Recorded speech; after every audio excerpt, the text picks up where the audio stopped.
Next time you visit your favorite restaurant, take a closer look at the menu. Your favorite diner just might be using some sly tricks to get you to spend more for your meal. Quentin Fottrell of MarketWatch is here to tell us how. Quentin, thanks for being here. My pleasure. So how do the menus trick us into paying more than we want to pay? Well, there was one study, I looked at a couple from Cornell University, and it showed that when you renamed certain dishes, that people were, even if it was an identical dish a week ago, people 28% more likely, people are 28% more likely to buy that dish, and will pay 12% more just because it's got a fancy description. What kind of fancy description are we talking? Really, like, you know, lame fancy descriptions actually, which is even more shocking. Things like succulent duck instead of just duck. People think it means that it's somehow got some secret sauce, or Cajun chicken instead of just chicken. So it's really ridiculous that people are prepared to spend so much more. But they also rearrange the menu to try to kind of trick you into buying the pricier items. How do you do that? Right, so it depends on each menu is different and depends on the overall design, but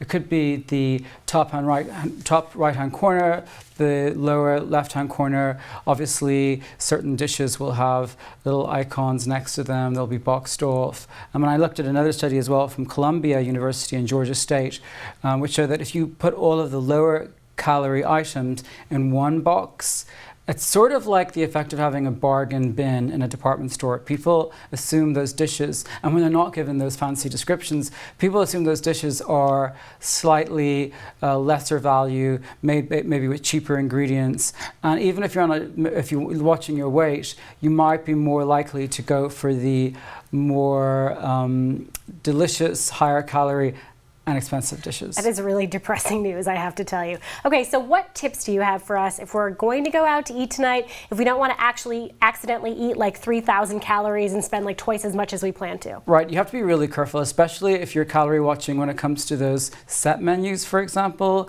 They can look slightly better, but if you do the math, sometimes you're only paying an extra, less, $1 or $2 less. And it encourages you then to have the ice cream included.